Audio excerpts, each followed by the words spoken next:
Helmi bin Muhammad Syahari. Saya berasal daripada Putrajaya. Di sini saya mengambil pakej Al-Kapsi yang mana kami memilih kambing doppel daripada mana Afrika. Okey, pada mulanya saya ni memang berminat dengan kambing ni. Sebenarnya minat makan kambing. Tapi bila kita sampai satu masa tu kita dah orang kata rasa nak menternak pula.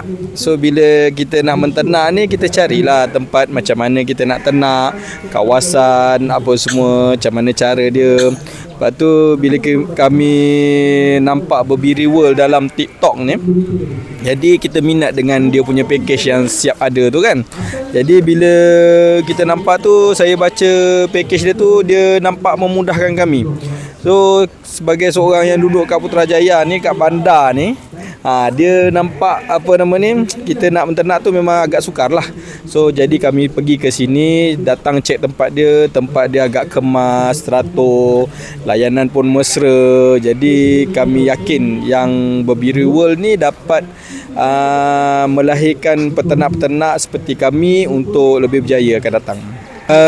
Kalau boleh saya bagi 10 per 10 lah.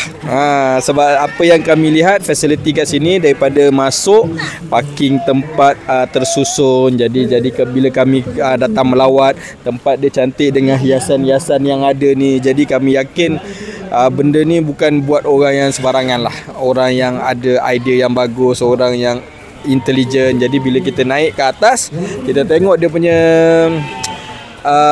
kambing dia tu teratur, bersih, kemas, dan kami tengok dia punya biri-biri juga semuanya sihat-sihat belaka. Okey, baik. Dahulu dikenali sebagai Berbiri Hostel, and now farm for your future.